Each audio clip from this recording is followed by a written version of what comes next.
Welcome to IndoctriNation, a weekly conversation series about protecting yourself from systems of control. I'm your host, Rachel Bernstein. Hello, everyone. Today on the show, I'm very happy to have Sarito Carroll with me. She was born in 1968, and she spent her formative years constantly on the move with her mother, a young hippie, in search of spiritual meaning. At just 9 years old, what was intended to be a brief summer trip to India took a very unexpected turn. Sarito and her mother joined the ashram of Bhagwan Shri Rajneesh, transforming that fleeting visit into a 7-year journey within the commune, first in Pune, India, and later in the notorious city of Rajneeshpuram in Central Oregon. After the fall of Rajneeshpuram in 1985, 16-year-old Sarito was abruptly thrust into the quote-unquote real world. Driven by sheer determination, she navigated her way to university, ultimately graduating from the University of Colorado with a degree in humanities and comparative literature. Following a successful career as a technical writer, she returned to academia to earn a Master's of Science in Oriental Medicine. Now a successful alternative health practitioner and writer with a deep passion for truth and knowledge, Sarito finds solace in nature and engages in creative endeavors, whether through appreciating the arts or expressing herself artistically. She is dedicated to raising awareness about the hidden traumas experienced by children of cults and embraces the healing powers of art and creativity. Sarito currently resides in Boulder, Colorado, and today she is with us. Here's Sarito now.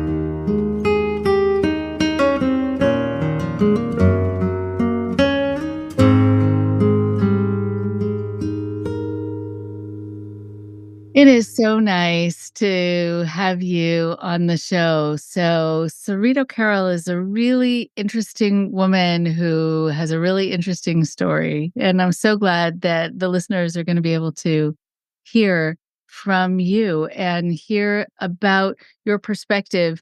When I ask people what kind of cultic group they've been in, I also let people know that I'm not going to assume, and the reason I'm asking about each person's experience, I'm not going to assume that one person's experience is the same as someone else's, even in the same group, because there's so many factors that lead up to your experience just being yours, really, even though it's going to overlap in some significant ways with other people. But the age that you're in, your family relationship, your nervous system, all of it, it all adds to your experience. And so that's why I really love when people get into their experience and also being able to talk about being a second generation member.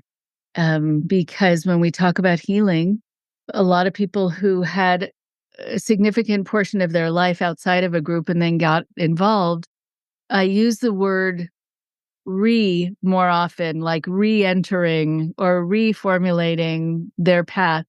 But sometimes for people who were brought in at such a young age, you're doing things for the very first time and developing things for the very first time. And so it is an amazing challenge. I think people don't give it enough credence, that it really takes a lot to do that, to do what you've done. So welcome to the show. It's so nice to have you here. Thank you for having me. I'm excited to talk to you about my story. Oh, good. I'm glad. And so tell us a little bit about you now before we go into the past. Yeah. So now I live in Boulder, Colorado, and I moved here quite soon after the collapse of Rajneeshpuram, and I stayed. And I currently have my own acupuncture business practice. I also have a real estate license and stuff like that. So, yeah. That's great. That's really great. And I'm glad that you've been able to start a business. There are a lot of people who go into the healing arts. They need a day job. They need to have an income. But there's also something significant about being able to interact in the world in a healing way, in a way that has more, I guess, what feels like authenticity, Yeah, rather than just, absolutely. right, the magical thinking that you had been involved in. So, yeah, we'll get into that. So tell us about your story, and I don't want to interrupt the flow of the story, but I might just jump in with a question here and there. And so hope that's okay with you. Sure. So my story is that I joined the Rajneesh movement when I was 9, and that was in India for 3 years. And then while I was in India, I sort of got pulled into the inner circle and got very indoctrinated into the culture. And I thought I'd be there forever. It was the part in India was quite celebratory, and it was a small ashram, and I knew everybody, so I felt like I had found a family. And I already had a strained relationship with my mother, so that felt very welcome for me, just sort of having a real sense of belonging. And then that whole community fell apart in India, and it moved to Oregon, which everyone probably, well, not everyone, but a lot of people have heard of Rajneesh Puram. And so at 12 years old, because I was quite connected to the inner circle, I traveled to Oregon on my own and was one of the first people to arrive at the new ranch. And at that point, there was only about 30, 35 of us. And so we were trying to blend in with the cowboys and telling them that we're just coming there to live peacefully and farm the land. And, but then soon droves of people came and all the controversy began. Right. So you went there on your own, so without your mom. She came like a month later. It was just about money. And so I was so eager to join the commune again because I felt so alienated in the world. I was probably only I went back to Hawaii with my mom. It was probably only for about 3 weeks. And I was just completely disoriented and deeply depressed, even though I didn't know that word. Because in that community setting, everything was about love and celebration. There wasn't really space for negative feelings or concepts of depression. That would be your shortcoming. And so you tend to suppress a lot of, well, you tend to judge yourself a lot and present a different way. It's interesting. Almost everyone I talk to, and it's been thousands of people who have been involved in cults, they've all said that there was no space for negative feelings. There's no space for depression. There was no definition of it. Or if it was defined, it was Satan in some groups, and it was that you brought it on, or it's your karma, or whatever. It's called a lot of other things. Or your imagination, you're making it up, or especially I think this happens a lot for girls and women, that you're just, being emotional, hysterical, or manipulative. Or self-centered, right? You're not surrendered. You're not surrendered. You're missing the point. Oh, wow. You're not spiritual. Right. There's so many instances of the adding of insult to injury over and over. And literally here, you're kind of injured by this experience, and then you're insulted on top of it. Yeah, it's a compounding process. And so that's probably why it's taken me this long to speak out. And, I wrote this book that goes through my whole history in the community, but it took me this long because I had to go to therapy for so long to own my own voice and to find my own truth and sort of weed out all of that conditioning that was so embedded. And it's not like I'm a zombie, I still think for myself, but then there's a sort of little voice that sort of always questions, like, well, maybe I really am just so screwed up, and maybe I really am making too much of this, or, so all the self-doubt. And it takes a long time to break through that and actually have the strength to stay in the self. Oh, absolutely. Wow. Very well said. I see this a lot with the people I work with, and also with the support groups that I run. People are afraid of taking up too much time. They have to be given permission to keep talking. They think they've overtalked. They think that they've been selfish. They think that they're going to be judged, that they shouldn't have this problem. And if they were more fill in the blank something positive, then they wouldn't have this problem. They have to be given so much permission and sort of safety nets over and over, but just to get a sense, because I feel like talking it through out loud helps you get perspective. And if you have other people saying, oh, no, that happened to me too. And no, that's not something you did. And that's not selfish. That's this. It's really helpful.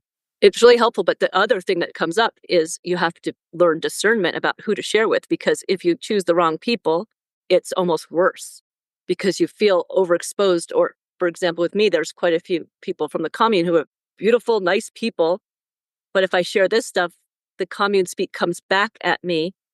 Or, if it's someone you don't first build some trust with, or maybe in a safe setting of a group that's working on such issues, then suddenly you could feel like, oh my God, I just told them this crazy story and they're looking at me like I have 3 heads. I want to get back to your story, but I just want to jump in here too, because on videos that I've made and talks I've given, and probably on this podcast too, I've talked about how I don't use the words withholding or resistance with clients for that reason, that I don't want them to feel compelled to share and overshare, especially if they don't know me.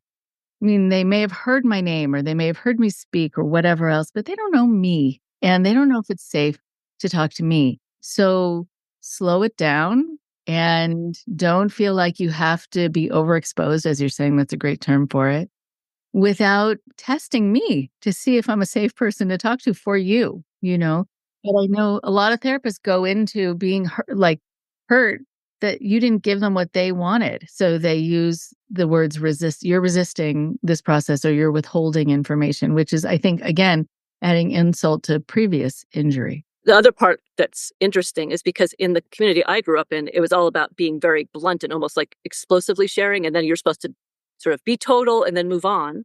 And so that oversharing thing came from that. And then you're just like, well, that wasn't safe. And now I sort of collapse into this shame capsule because I'm like, oh gosh, and this was not now, but this was like when I was first coming out, when I was, in my teens and, going through puberty at the same time and having such a huge load of trauma that I didn't know was trauma. And get that this was also like mid 80s and the world of trauma therapy was basically not called that. And there wasn't as many tools or as much understanding. And so all I had was my visceral reality and the racing thoughts in my head. Okay, so here you are. You come to this new space that you're very excited about, this new ranch. You're there on your own, and there are 30, how many people? I was the 32nd person to arrive. A week later, there would have been 50. It was people were coming really rapidly. Incredible. Okay, so what was that like? Well, at the beginning, it was, at first I felt very out of place because the people who were actually there were not the people I knew. Like Sheila and the other, what we called moms, they were in New Jersey or elsewhere in the world. So when things fell apart in India, people went back to their original countries and were waiting desperately to come to the new commune.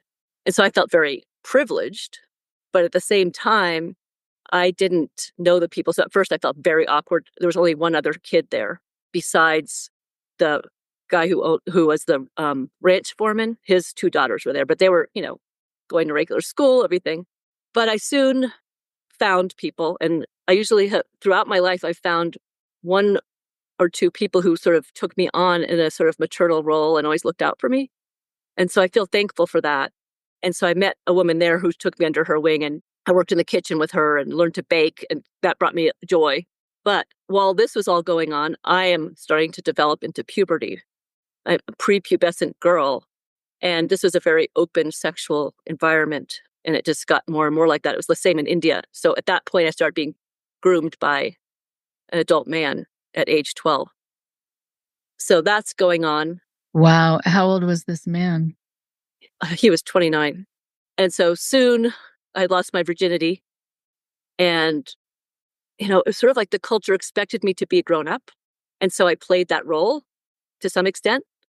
I mean, I was a silly teen and I covered up sort of the angst I was experiencing because, again, it was a cultural norm. And the whole notion was like, well, everyone's sleeping with everyone. What's the big deal? You're just part of the culture. Right, even though you're a child. Correct. Right. And so what was that like to sort of have to play this adult role? What did that mean? Well, I mean, for one, it means, I was very responsible. I worked along the adults. We did have school now and then at the beginning, but it sort of never came to fruition. And I think, I don't know this for a fact, but I think the powers that be, I mean, soon a lot of Sheila came in, there was more authority present. I think they thought, well, we can just have them work too, because we were all about work. And work was called worship. And so that was our devotion. And we were building the city in the desert. So we worked 12 to 16 hours a day. And so I guess I learned to just be, what I say in my book is I was little Miss Goody Two Shoes, basically.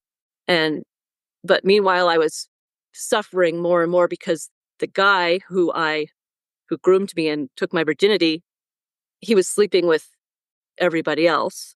And so at first I was totally enamored, thinking this is love. And so I attached. And I think I was so desperate for connection, like real connection, that I just totally attached to him. And so watching him go around and ignore me for the next 4 years was utter That torture. is awful. And there was no one to talk to about it.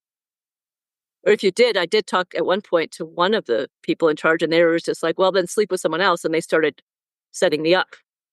Oh, no. Yeah. So you see how it's complex. It really is complex. And, you were talking before about your voice and really kind of developing your voice. It happens within a cultic system that you don't have a voice. It also happens when you take on that demeanor or the persona of the goody two shoes. And so it seems like you had it in a multi-layered way. Yes. That you learned to just be okay and not say what was really on your mind.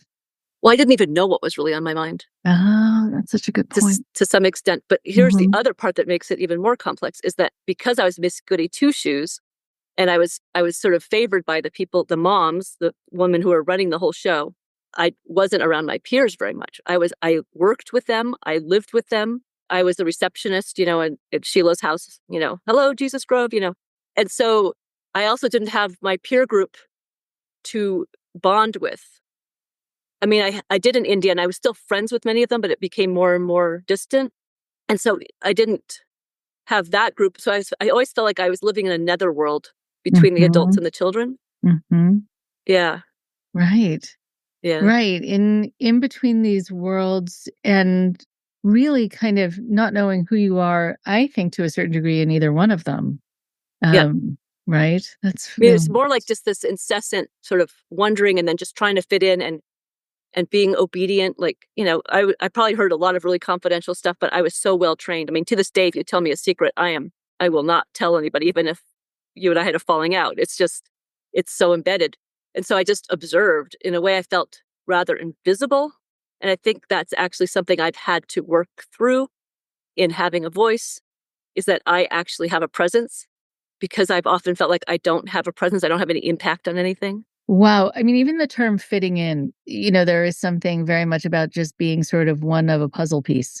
You fit in. And so, you've learned how to fit, how to sort of squeeze into those spaces so that you can just be sort of flat like a puzzle piece and not stand out, because people don't want to do that in these environments, but it's safer.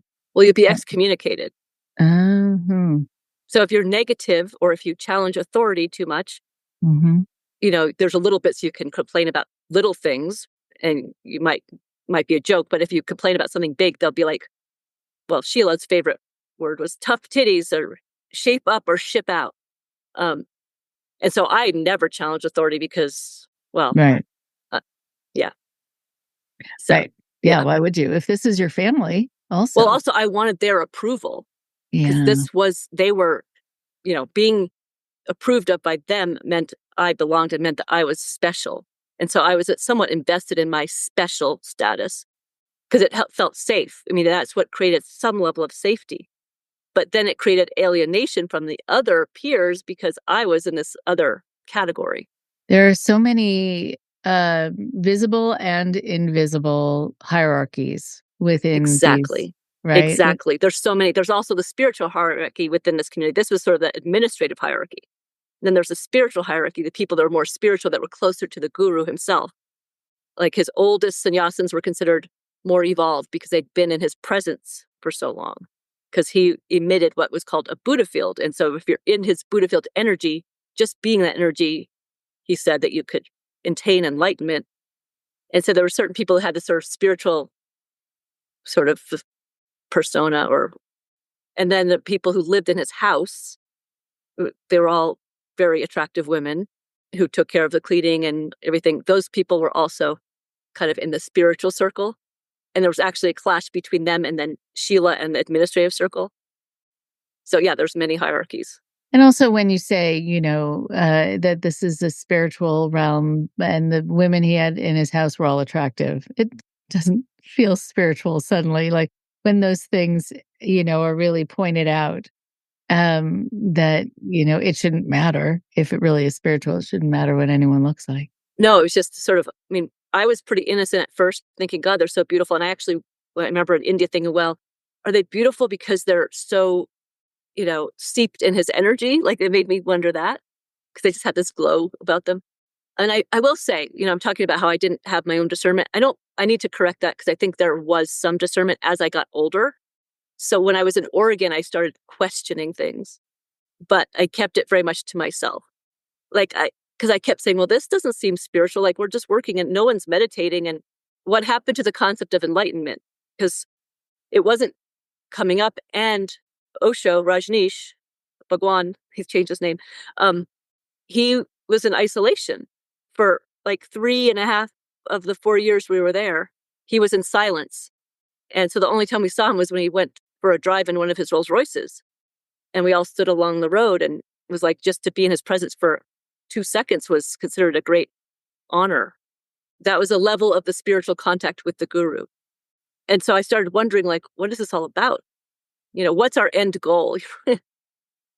Yeah, it seemed like it became more about power and wealth, especially for Bhagwan. Like his persona became much more grandiose. Yeah, right. And I use this whole setup to a certain degree as an example when sometimes people ask me what makes a cult different from another group. And one of the things that I talk about is that the followers often live in a very different way than the leader. And so I'll talk about Rajneesh's, 40 some odd Rolls Royces? No, 96. 96. Oh, 96. He wanted to have 365 so he could have one for every day of the year. That's so spiritual. So, Yeah. And then also with people sleeping on mats or eating rice and beans, and he's living this lavish lifestyle, and somehow that all makes sense. It's not dissimilar from when you see these televangelists who, are on their 3rd or 4th private jet, and people are giving over their last welfare check to him, So, it's not like Rajneesh, created this, but you can see it right in front of you. But I think, yeah, of course, being part of it is like, well, no, we're different. We're the chosen ones. And our life was about celebration. I'm just playing devil's advocate here. And we were about joy and creating joy for the world. And I will just give the caveat, the food was actually pretty good. We were but yeah, we all had 3 people to a room and the mattresses were on the floor. It didn't feel like deprivation, probably because that's what we were used to. Like when I think of it as like, well, I had a bed, like, yay, like that. But it's true. Like we didn't have money. Most people didn't have money. A lot of very wealthy people were disciples, and they donated millions. And it started getting to the point that, Bhagwan, Osho, didn't have all the things he wanted. Like he had $1 million watches and stuff, and he wanted more. He wanted this new Rolls Royce. And that's what Sheila, his personal secretary, would say was the breaking point for her. That's what she says. I don't know the whole story, of course, because I wasn't there in the room, but she said he became like a petulant child. Interesting. Okay. Right. Having kind of tantrums about, I want wanting this, more. Mm-hmm. And meanwhile, they needed money to keep building the ranch because it was a very expensive enterprise. And then trying to get more people to come in. And so it actually felt like the whole thing turned into a business. They built the sort of therapy group set up again. And then they would invite people to come for 3 months and work and do the groups, but they would pay a lot of money. And so it started to become like that. And also discotheques all over Europe and even in Portland. and restaurants. And so these were all business enterprises that were sending money back to Oregon, to the ranch. Wow. He was doing very well. Okay. I'm curious, before you continue on with your story, I'm curious about your mom in this scene now. So as you were there before she arrived and then she arrived, then what? I know family relationships are not really, they don't matter in cultic groups, but I wonder, Yeah. about yours with your mom. Well, so just to back up a bit, my relationship with my mother was very strained even before we went to India. And my mom would even say that she decided to go to the ashram because I was a troubled child, and that she was trying to help me because I was an angry child. And that started very young. My mother and father broke up when I was like 3 months old, and he was a heroin addict. And then my mom was a hippie. And we were moving, I think before I was age 9, I must have lived in 15 places. So we were on the road a lot. And I think that partly is what created, the thing with my father wasn't good, but then also my mom constantly being on the move, I felt, I think, unsettled, but I didn't have the language, right? And so I would throw huge tantrums. I was really angry at her from very young, really angry. And she says that she didn't know what to do. And so I often would go off with other people. This is how that pattern started, where I sort of adopted other mother figures. And so, yeah, I was living in this sort of hippie commune in southern Colorado for a while. And I basically attached to another woman more than her. And so my mom took it all personally. My daughter's rejecting me. That was this thing I had to carry my whole life, because she's always saying I rejected her. And the guilt that comes with that. And then also and then the anger compounds, right? Because it's not resolved. And so in a way, when I arrived at the ashram, there were people I didn't have that history with that just adored me. And for me, it was kind of a relief, because I didn't know how to relate to my mother. And it felt like we were from different planets. Like, she didn't know how to relate to me either. And so she always thought she was doing these things that would help me. And to me, they were not helpful. They only compounded my rage and my abandonment feelings. Right. Oh, absolutely right. Right. Yeah. So here I am, just totally feeling abandoned. And then I don't trust her. So then I act out by pushing her away. And then she engages in that because it's like, I'm a powerful little girl. But that's obviously not what I wanted. I wanted her to, it was me testing her boundaries and saying, come in and still sit with me through this and create containment for me. But I was given the freedom, and that was part of the whole 60s spiritual movement, freedom for the children. So she was following that philosophy, and then I would just keep having my tantrums and also just feeling less and less trustful of her. So that's how it began. So then in the commune, we had very little interaction. And, I mean, not to get too into family therapy here, but I mean, yeah, it's fine. Part of my field. And so I can't help but jump in even just briefly. It happens very often that parents, especially parents who have maybe had parents themselves who dictated a lot in their lives, they want to give their children freedom. Absolutely. Right. There's like, it goes generation to generation, kind of a flip back and forth a lot of the time. Yeah. And sometimes it goes to an extreme, to the point where a child doesn't feel contained. They don't feel thought of and remembered and taken care of and protected. Exactly. But the parent does feel like they're giving you this gift that they didn't get to have. And so finding what works for the child, not just responding to how you were parented, but seeing who's right in front of you and what they need, is sort of, I think, the safest way to do it. I agree with you 100%. What I've seen now that I'm an adult and that I've done a lot of therapy, and I could see her more as a human rather than just my mother, I really see the generational trauma. She came from a very strict academic background. Her parents were quite cold. Especially her mother was probably the most difficult, strident, and intellectually intelligent person I've ever met. But she could just cut you to slices with her words. That's where my mom came from. Nothing was ever good enough. She was scolded, and also abandoned a lot, I think. And so I see how that played into how she raised me. It doesn't make it better for me, but it does help me to sort of see that she wasn't intentionally trying to hurt me. Yes. Right. Oh, that You helps know? a lot. It helps Yeah. a lot to know that. It Yeah. really does. Because I do know that she Yes. loves me. It's just sort of like our love can't quite, Mm-hmm. Mm-hmm. Yeah. you know? Yeah, absolutely. Yeah. Okay. Got you. Got it. Okay. But you did something really adaptive where you found other mother figures. And that's a really smart thing to do. And there are other people who just present it as safer and maternal and could help guide you, teach you, comfort you, the things that you want. Yeah, Yeah. exactly. I mean, Okay. another thing we should probably bring up is the education or lack thereof. Yes, please. When you said these people were guiding me and stuff, yes, some of them would try to teach me to read and write, but it was quite minimal. But they still looked out for me. But the commune as a whole didn't look out for my education or the other people's education. I mean, in Oregon, we had a school. The younger kids lived there separate from their parents, like in this other town in Antelope. But most of us didn't get proper schooling. Like we had little trial periods for like a month or two, and then we just worked. And we actually devised, well, the powers that be devised a system called School Without Walls. And so basically what it was is we'd work with, as we usually did, but we would get school credit.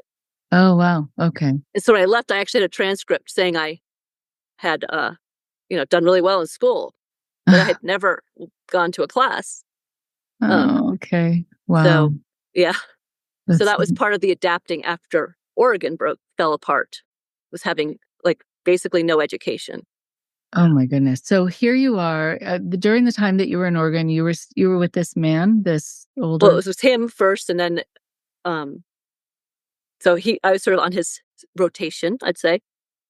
And then first I was just devoted to him, and then people were saying, well, you should, sleep with other people, you'll get over it. So next thing you know, I'm trying to be seductive. I mean, I was terrible at it, but I thought, okay, I'll try it, because I was actually quite prudish.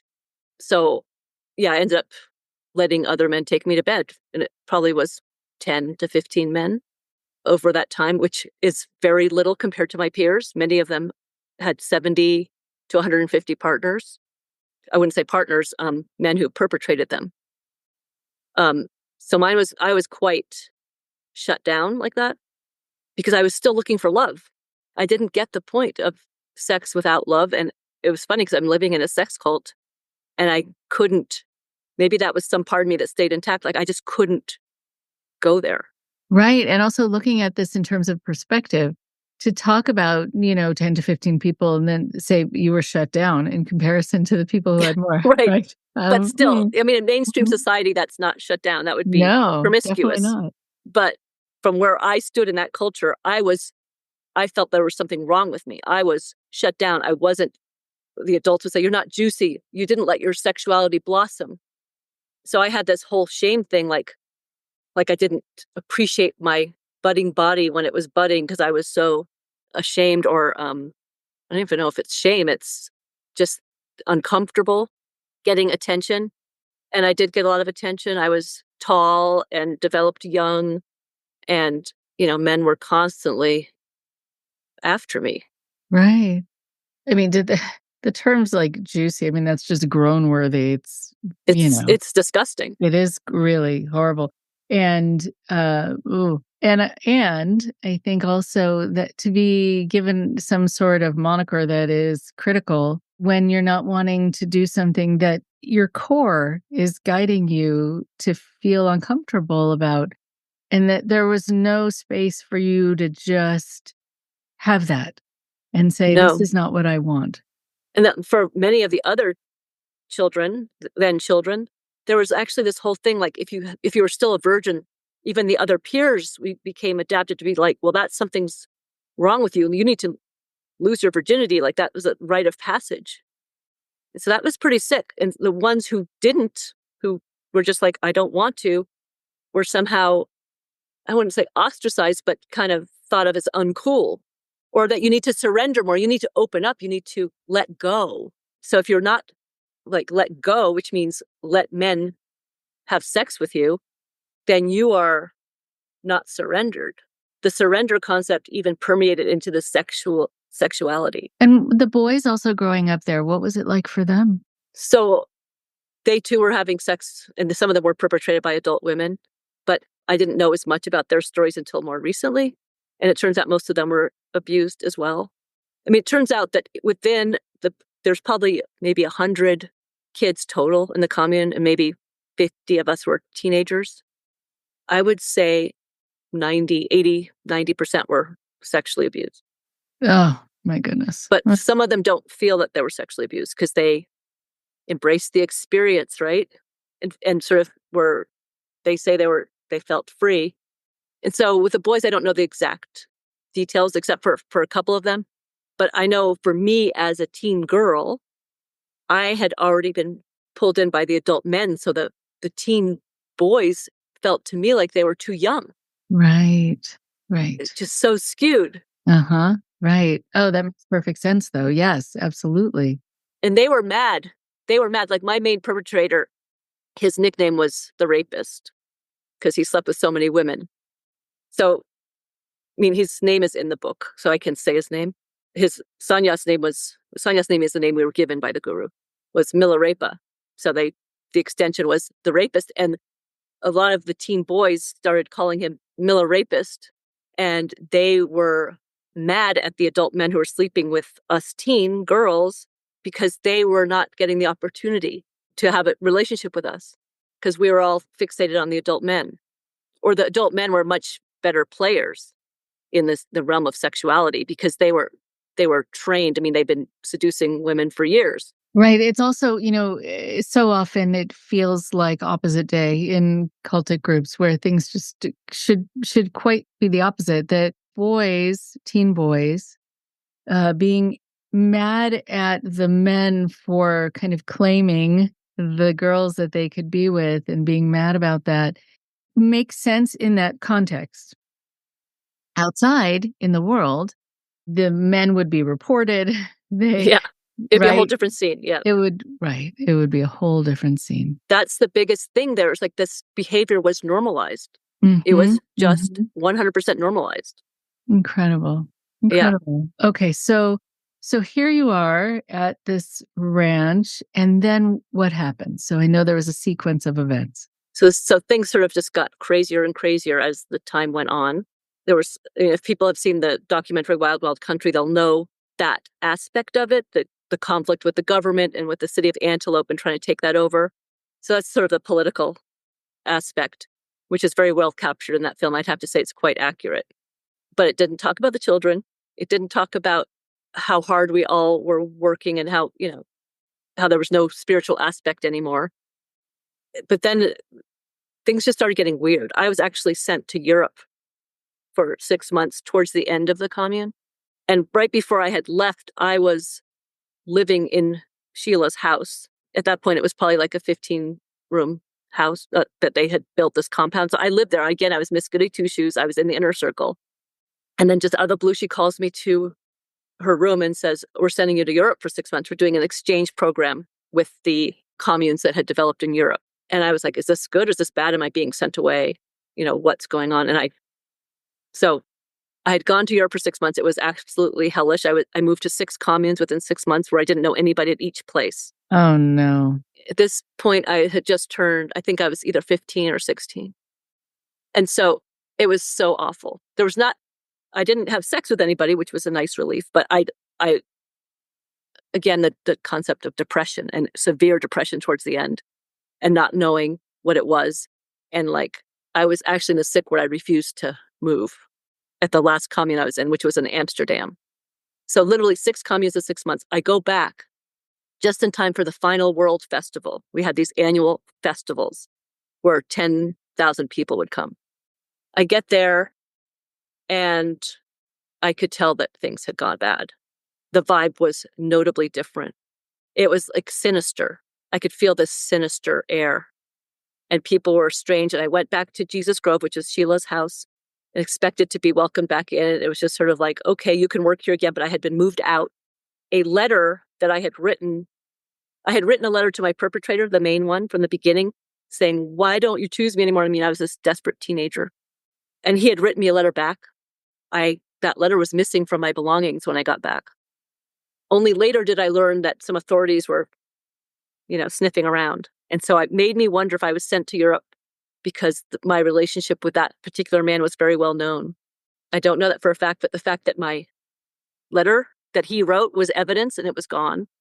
And then there was like a barbed wire fence around the compound, Sheila's house where I used to live. And everybody seemed much more, the joy was gone. There's no joy. And then suddenly in the middle of the night, all that inner circle left.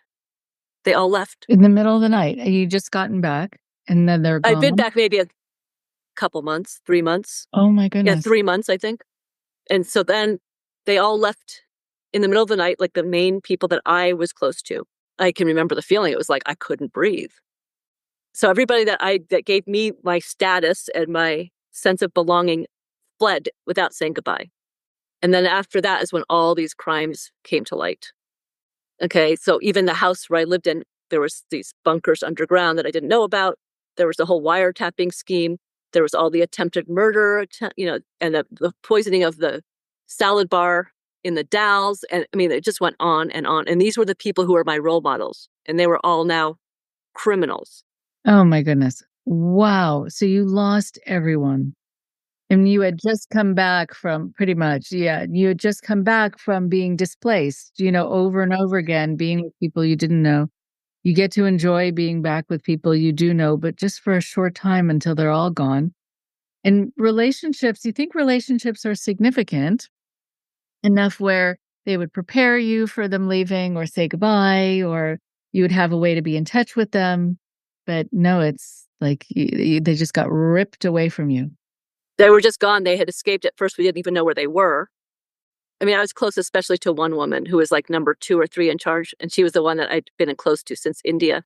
But I mean, there's more to the story that happened to her. She also got kind of blacklisted by Sheila. So she was not even herself when I had returned from Europe. So I was already feeling quite lost before everything sort of fell apart. But then shortly after that, so then Bhagwan is speaking at this point. He started speaking at that festival, the last festival. So he's only speaking for a few months.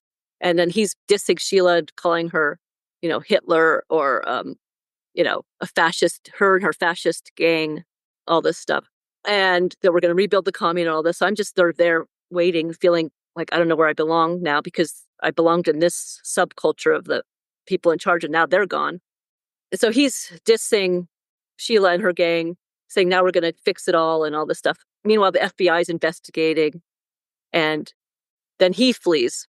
He was on his way to Bermuda, I believe. And his new secretary is like, oh, no, we're just taking for a holiday. But he was arrested in Charlotte, North Carolina. And he was charged with immigration fraud because there was like, I think it came up to 500 arranged marriages of American disciples with foreign disciples. And so he claimed his silence all along was his alibi. Like he didn't know anything that was going on because he was in silence. But Sheila would meet with him every night. And she said that everything she did was dictated by him. And so to this day, there are many people who are devoted to him still that think Sheila was the problem and that he's still just pure love and this enlightened being, rare. So for me, it's really hard, having gone through all of this and now written a whole book about it, to still see all the Osho memes all over the internet, all of his quotes all over the internet, and a whole new insurgence of followers. Right. I've seen that too. I saw that on Facebook. It was very disturbing. And It's it very was, disturbing. in fact, someone who knew about cults, and I contacted her. I'm just kind of curious.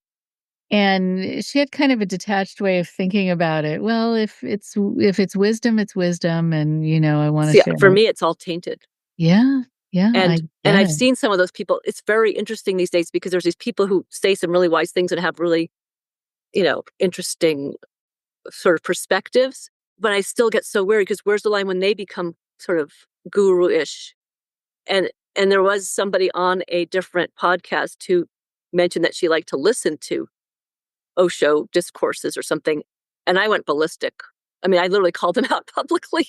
I mean, I just had a moment. That's a trigger, right? That's like total PTSD reaction. Like, I can't believe you're on a cult podcast and you're talking about this guru who basically condoned through the culture he created through his teachings, the abuse of children. I mean, that's basically what it comes down to. at least one aspect is like he created this free love, follow your id, so to speak, follow your id's urges. And then what about the children? Because you're supposed to follow your impulses. And so seeing all these memes is very disturbing to me.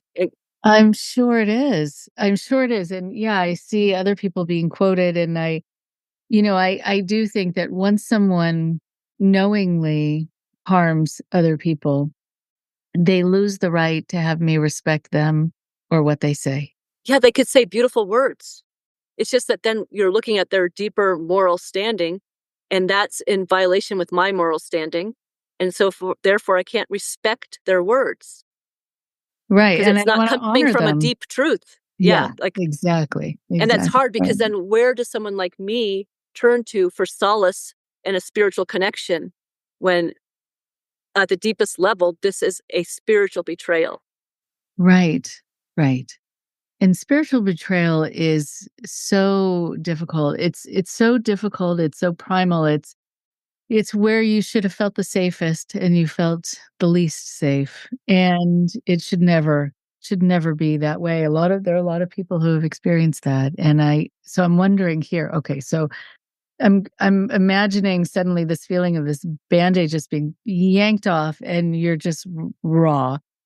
And what happened next? What did you do after everyone left? Yeah. So slowly after within a month or something, then Osho, Bhagwan fled as well. And he came up with the Alfred plea and agreed to leave the country on the felony charges against him. So he did an Alfred plea, went back to India, agreeing never to come back to America without the permission of the Attorney General. So he went back to the ashram in India eventually after traveling around the world.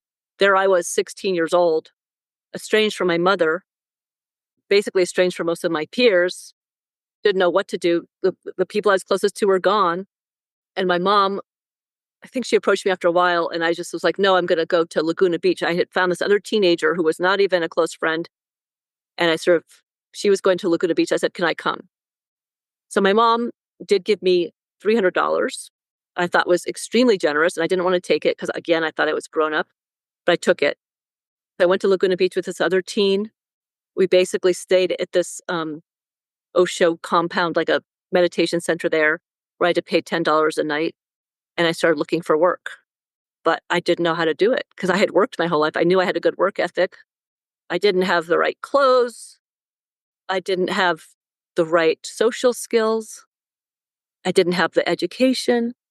And so I was floundering quickly, very quickly. And many of my peers, especially the people I was really close to, I had 3 best friends in India, and I wasn't as close to them in Oregon, but they had all turned to sex work. And as I was like hitchhiking around trying to go for jobs, walking around, downtown for jobs, I'd hitchhike to get there because I had no way to get anywhere. Literally, people would stop on the side of the road asking me if I wanted to make $50 to give them a blowjob. And so I could see very easily how they fell into the sex work just out of mere need to survive. And again, my whole guts were just churning, like I couldn't do it. So at that point, my mom was in Boston. And as much as I sort of liked my distance, I needed her at that time. And so I went to Boston with my last $99. And I lived in a house with her. I insisted that I pay rent. Like I still had to be an adult. It was just my pride, I guess. And I started doing temp work in Boston. In Boston, I could get jobs. I pretended that I had worked in the law firm in Oregon. So I'm like, yeah, I worked in a law firm. So I was doing these temp jobs all over Boston. But then they started asking me, well, what's with you wearing so many orange clothes and why do you have a strange accent? Because I guess at that point I spoke differently, having been in this isolated environment. And where did you go to high school? All the normal questions people would ask just to be friendly. I was horrified. So I quit and I started cleaning houses. I did that for a while. And then I met my grandparents who lived in Boston. My mom's from Boston. And she had been estranged from them for 10 years. Oh, so how did you meet them? Well, I guess she had tried to reach out and she's like, they were so cold, like they wouldn't even serve her water, at first when she visited. They were very angry with her and probably also upset about how they were raising me. Although I don't know, I didn't know them. But they knew we were there. And one of my house cleaning jobs I had to walk right past their house. So my grandpa literally started seeing me, and he'd wait, and he started inviting me in for lunch. Oh, okay. And then he started, they were educators, and he just hammered home, like, you need an education. I'm like, no, that's brainwashing. That's brainwashing. I don't want to be brainwashed. And he finally said, well, just take your GED and see if you can, go to a junior college. And I was like, there's no way I can take a GED. I don't know math very well, and blah, blah, blah. Well, I took it and I passed. And the rest is history. I went to a junior college for a year in Boston, and I was like, wow, I'm not dumb. I was like seriously surprised because I was so scared. And then I decided I wanted to move to Colorado just on a whim. I came out here to visit, and I just thought it was so beautiful. And so I applied to the University of Colorado, and I wrote them this letter about why they should accept me without SAT scores. I wish I had the letter now. I don't remember what I said, but I gave them my transcript, from the junior college, and lo and behold, they accepted me. So I kind of managed to get back into mainstream that way. I mean, I had to work my ass off, but I did it. But that doesn't mean that emotionally I had recovered. It just means, luckily, my age was such that I managed to sort of push and kind of catch up with my peer group in mainstream society, but I still had a lot of trauma, and I didn't really realize it until I was, still fighting with my mother, and I was still having various struggles, but I didn't take it to be related to the cult until I went to therapy. And suddenly she's like, well, you've been sexually abused. I'm like, what do you mean? And it just started unraveling. And then there was a couple events in my life that just sort of, I don't know, sort of set off the whole domino effect. Suddenly I was like, holy cow, and just like very destabilized for a little while. And do you feel comfortable sharing what some of those things were that were this catalyst? It was a relationship that was very painful, like with a man, and just, again, putting my heart into something and then feeling all that threat coming up again. And that dynamic, like, I need him to survive, like totally giving away my power. And so this desperation. And then when we broke up, I felt like I was going to die. I mean, it was very severe, and I wasn't like actively suicidal, but it was sort of like my nervous system went into, I called it hummingbird syndrome. I made that up, but I was so wired that, I wasn't sleeping. I could hardly eat. I had lost, I don't know, 25 pounds. I was skin and bone. It was a huge wake up call. And it's when I realized I had some major issues I had to work on. And before that, I was already doing therapy, but it wasn't, I mean, I never knew that a psychological or PTSD could do that. Yeah. So there are people who will see me, and then, I like for there to be a point where we evaluate how things are going so that they can take a break if they want, or they can, sign off if they want, because of having come out of something where you're there for life, or at least that's what the goal is for you. That I want people to know that they can take a break, that they can see if they still need this or not. And very often what happens is there will be some life event that will let them know, I still have all this programming. I'm still acting this out. I'm still needing something because of my past. I have a lot of attachment issues, a lot of trusting the wrong people, not knowing if you can trust yourself.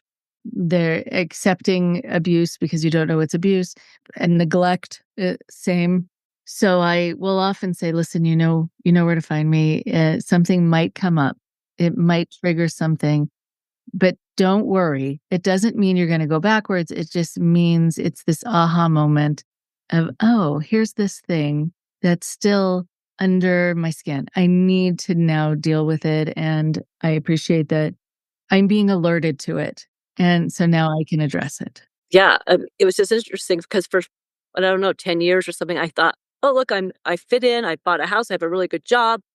I'm fine. And I don't understand why people are seeking spirituality. Like, I didn't get it at all. And then this hit me like a tsunami. I mean, it was so intense when it got stirred. Like, and then you're just there like, what do I do? Because yeah, and then I suddenly understood why people seek solace in spirituality, because it's like a dark night of the soul, is how I'd put it. And then piecing it all together, I guess it was a necessary thing. Yeah, the catalyst was relationships and all the relational trauma. I mean, that's so much relational trauma, and I guess, yeah. But needless to say, I got back on my Mhm. feet. Yeah. Yeah, you absolutely did. I'm curious also, and I know there's so much more to your story, and hopefully we can chat again and we can get more into some of the other details. And I know that just the description of you needing to develop social skills, even speaking in a different way, having really been in a whole other environment, like someone who is from a different country or a different planet, and suddenly you're here. How did you take on the social norms? Like, how did you learn them? And did you need to sort of try them on for size and practice them? How did you do it? I became quite introverted. I think I'm naturally introverted, but maybe I took on more of that than I am naturally. I think part of it was a lot of observation. And I have to say, in college, I did feel very much like an outsider. So I didn't have a lot of friends except for my first real boyfriend, my age and in college. So that was really healing for me. So I hung out with his friends, and he actually thought I was cool because I had such an interesting history. So that was nice, because I had a lot of imposter syndrome. But I think in college, I caught up partially because I studied so hard. And so I caught up that way academically so that I could then have conversations about, and I could be educated about certain topics. So I pushed myself there. And I think it was only after college that I started working more on interpersonal skills, because I felt like I was just single pointed on the academics. And I think it helped that I live in Boulder, Colorado, where there's lots of alternative people. And so I didn't feel as weird. But I worked in high tech for 15 years. And they all thought, "Oh, she's just sort of the more eccentric hippie chick." So I played that persona really well, sort of this artsy person in tech, and they're all like, "Really? Do you? You don't look like that's your kind of work." Uh-huh. Right. But it worked. Right. Yeah. I could imagine it actually probably feeling good because it's very exact. Yeah, exactly. And it was safe too. I mean, it was a Yeah. good, safe job, Hmm. you know, and very precise. And to be honest, when I left, it was when I had that, I don't want to call it a breakdown, but essentially it was. I was in that tech thinking, I've just got it all together. I've got this great job. I've got a house, the whole thing. And then my trauma hit me like a ton of bricks. And I literally, within a 6-month period, I had gone through a breakup. I had sold my house to move in with this guy. We broke up. I quit my job all within a few months. And so then I had to figure out what next. And that's when I went back to school and put myself back together again, the second time around. And you know what? It's like, it's been so amazing to see I'm capable of so much more than I ever imagined. That's so good. That's so good. So then you became an acupuncturist. And so tell us about life now because, yes, you've written, but still, I'm sure there are, just as there are with anyone, there are moments where you see the scars. There are moments where you have your depressive times, resentments, I mean, a lot of things. And so tell us about that. Yeah. So I feel like things were pretty stabilized for quite a while. And yes, I mean, I think anyone has trauma who says they're just totally over it, I don't know if that's the truth, because I feel like what it is it's just less loud, and you have more self-awareness that you don't go there. Like you feel it coming up, and you sort of take a moment, or you have tools to catch yourself, and that doesn't always work either. And so during the pandemic, this whole topic of my past came back into the fore when someone asked in a Facebook group, a Sannyas Facebook group, Rajneesh's Facebook group, that I wasn't even a member of, but I was on the cover photo. So I joined the group because I wanted the photo. And I went into the group, and one of the first posts I saw was someone asking about the neglect and abuse of children. And so a lot of the people were just not saying much, or there were some of my peers saying, "Well, I had a great time at the ranch." And I was the first one to come out and say, "I was abused. It was disgusting. You guys don't want to, maybe you don't want to see it that way, blah, blah, blah." at that time, I didn't want to name perpetrators because I was terrified. I didn't know legalities and also just what the community would do, as a whole. And already on that little post, there was people saying, "Oh, well, 14 isn't that old," and wasn't that just the sign of the times? And so my triggers got totally reawakened. All right, I was just not sleeping, just rageful. And at that point, I decided to write a letter to my perpetrator, that Milarepa. That I wrote him a long letter, and he didn't respond. No surprise. Then about 2 years later, the topic came up again, and me and a couple other peers decided to name names this time. And it was in 2 Facebook groups. And so it created this sort of huge sort of stirring within that community. And a lot of people were very apologetic, but soon after the sort of initial shock, there was still the same old languaging and dismissal and gaslighting that I had faced all along whenever I brought up this topic. And so that was re-triggering. But that's when I took to writing. I was like, okay, I've been wanting to write this book since I was in college because I always knew I had a good story. And so I started writing for the whole resurgence. And there was just lots of stuff going on behind the scenes that was quite painful and triggering, like on a daily basis. It all came out, which is, I feel like it's a big part of my journey. And I feel a lot stronger for having done it. And I feel a lot more aligned with myself and just strong. Not that every minute is strong, but I feel like I've had to go through this crazy journey because trauma it's a force. It's like a tide, and learning to live with it and knowing, like, there's a lyric, a Ray LaMontagne song. It's like, I've been to hell and back so many times, now it kind of bores me. So, just reminding me of things like that. It's great. Yeah. And that through it all, here I am. And I've got my scars and I've got my patterns, and it's okay. Mm-hmm. It's so nice to hear you say that. I mean, when you study about trauma and trauma treatment and like polyvagal theory, and you learn about Porges, I think his name is Dr. Porges, who talked Porges, about, yeah. right? Yeah. Talked about that with trauma, you lean into basically towards protection rather than connection. Because in the connection that you have all of these issues, and then you can live an isolated life. As sad as that might feel at times, still you feel safer. And so how do you emerge into the world and make connections and evaluate if a person is safe, or at least feel like you can rely on yourself to keep yourself safe if you realize someone isn't? Like, how did you just do that? Well, I still have to say I still lean into protection quite often. It's sort of like I have to gain my strength by doing that, and then I can venture out, but I have to have that foundation. And I would say I value my alone time because that is how I can recharge and calm down. And I still wish there was more tools to calm my nervous system. It's like it's been amped for so many years.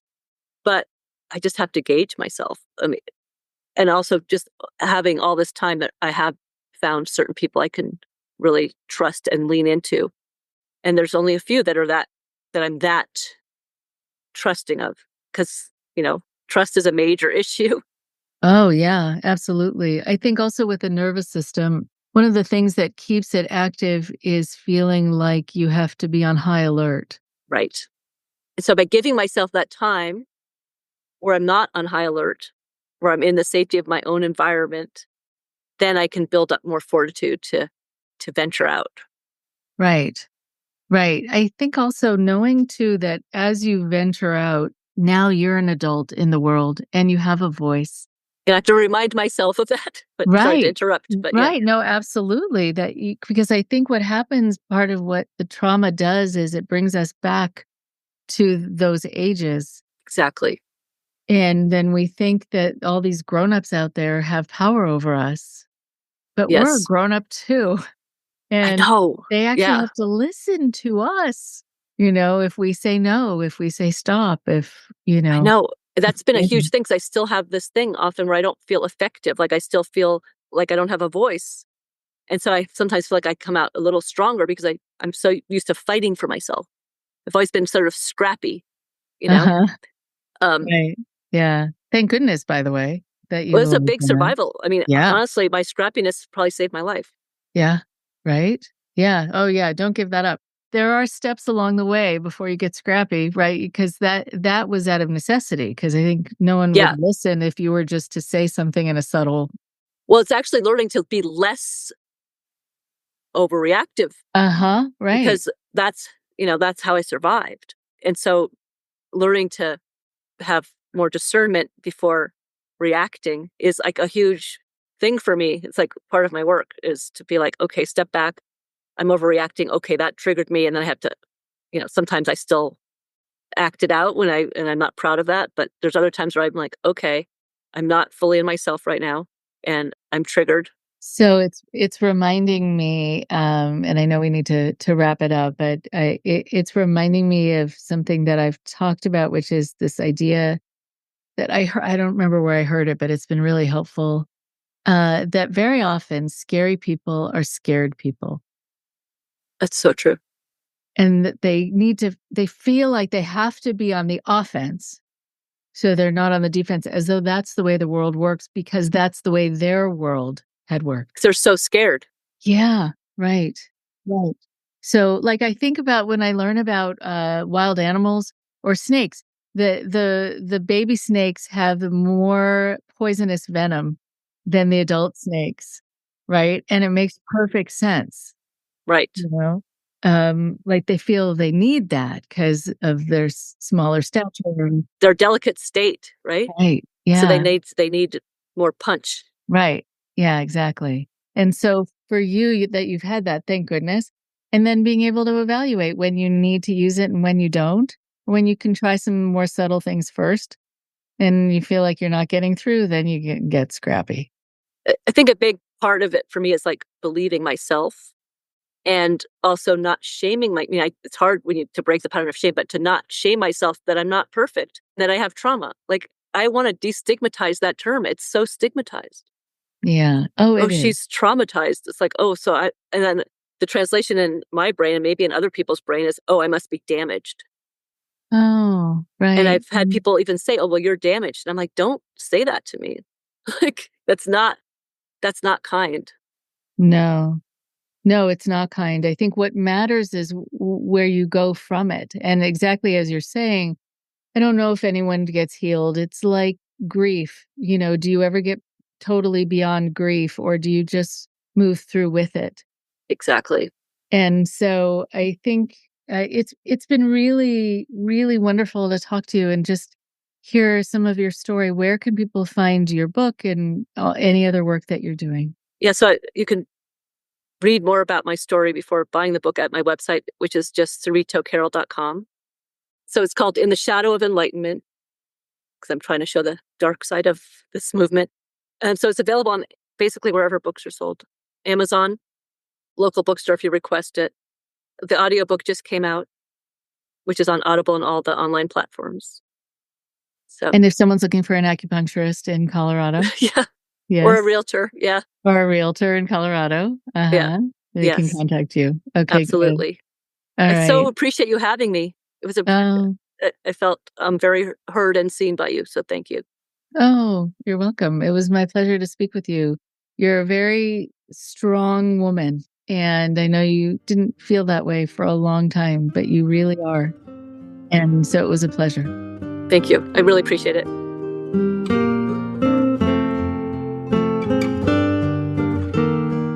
One more thing before you go.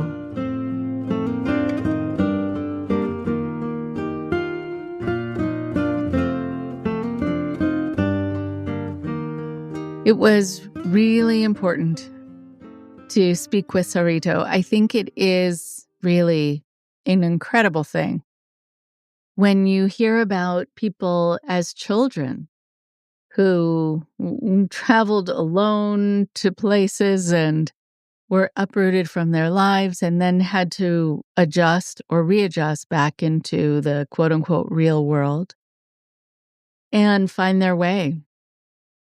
and not just survive, but really find a way to thrive. When Sarito was talking about what it was like for her, where she felt like within the group she had found that she had family, or at least felt that she had family, it is so important for everyone to feel that way. And I think there are many people who do miss that when they have left a cultic experience. They miss the insta community, the insta family. And what's very hard, as we've talked about on this show, is the conditional nature of those relationships. You expect that after you've been through so much together, that these will be lifelong bonds. But the cult itself stands squarely between you and those relationships, meaning if you leave it, they need to leave you. And so to find out that belonging to the cult is more important than belonging to each other as friends or family can be really devastating and isolating. Something that Sarito mentioned that I wanted to be able to explore a little bit more was this idea that there was no space for negative feeling. And we hear that all the time. We hear that all the time within cultic groups. We hear that all the time within manipulative relationships. We hear that all the time when people also say they have been involved with someone who has narcissistic personality disorder, where you are not at all supposed to have a negative feeling. It reminded me of a time years ago, and I've hearkened back to this relationship by way of example often, because I just keep thinking of other examples. I was with someone who threw a birthday party for me. It was a significant birthday, and the party was a nice one, a big one. And at the end of it, I knew to say thank you for everything. I also knew that the party was not going to be really what I wanted, but that I was going to need to go along with this other person's wishes for what the evening would look like and be like and who would be invited. I was able to push for a couple of names being added to the guest list, but really it was mostly their friends, mostly their family, with a couple people allowed from my family. And then after many, many thank yous and, oh, I'm so pleased, and fawning really over the gifts that I received, even though they were things that I didn't want, because I didn't want to be in a situation where this person felt that I owed them anything, which is what was going to happen and which is exactly what happened. So I really said, no gifts, please, please, please, please, and then got gifts, which I then needed to appreciate fully, or needed to somehow appreciate more than I did. Everything was a test. And so I remember when I was going over the guest list after I had come home from the party, and I just happened to remark, oh, that this person I was expecting didn't come. And I said, oh, it's too bad that so-and-so couldn't make it. I miss seeing her there. And that was it. How dare you? What is wrong with you? You're so selfish, so unappreciative. That's all you can think about. Meanwhile, that was a tiny little kind of awareness and comment after hours, really hours of showing appreciation and fawning. Over the top fawning. I've never had a party like this. I mean, I had to just sort of really do it over the top. And that was it. I was suddenly this entitled snob, is what I was called, for focusing on that I had a friend who wasn't there, and that's all I was able to think about.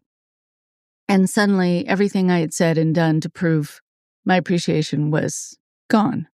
And when I think back on that, I think about how much behavior modification was from that scene where I knew not to say a word in any kind of negative way.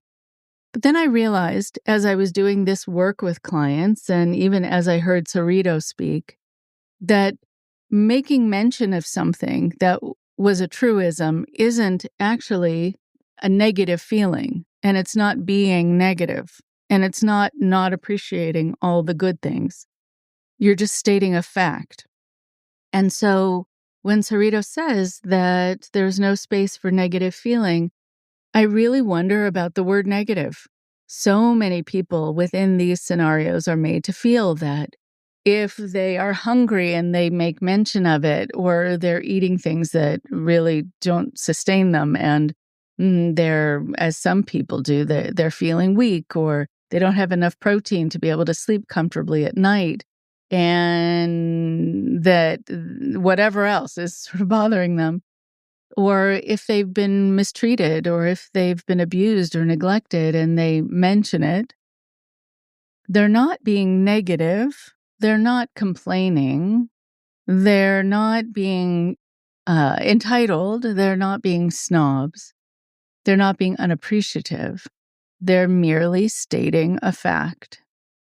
And an emotion, if you say something makes me sad, an emotion can still be a fact for you. So are you being negative, or are you just saying what is? So there are a lot of people who leave cultic groups and are really afraid of accessing those emotions, as those are the things that have gotten them in trouble in the past. Somehow those were slights on their whole character. And so I want to encourage people to look at a situation. If you're being told that after you're hurt, if you say, ouch, I don't like that, or I feel hurt by that, or that's unpleasant, or please stop, you are not being negative per se. You're not complaining per se. You are stating a fact. The person controlling you can say how they're unhappy with you. They can say how they want you to be working harder, how they want you to be showing more appreciation, how they think that you're an entitled snob. And I suppose you could turn to them and say, stop being so negative. But I'm sure their response would be, I'm just stating facts as I see them. So if that is only something that applies to the person in charge, that they can say what they want, and they can say what they think is true for them, but you can't, then you're going to be relegated to having a lot of your life be just conversations in your head. A lot of your emotions just be chemicals racing through your system that you address and you recognize, but just inside. No one will hear them. No one will know them. And that life is very lonely. So the next time you're called negative and you're thinking, oh, I really shouldn't be negative, but then maybe I'm just saying what is, but the other person doesn't want to hear it. And the other person doesn't want to have to change. And the other person doesn't want to have to take responsibility. Then maybe it's okay for me to have these feelings. It just might not be safe to have these feelings with someone who doesn't have the ability to tolerate them and accept them and be kind. Talk to you next week. Thank you very much for listening. Please support Indoctrination on Patreon at patreon.com/indoctrination. Be sure to give us a follow on our social media.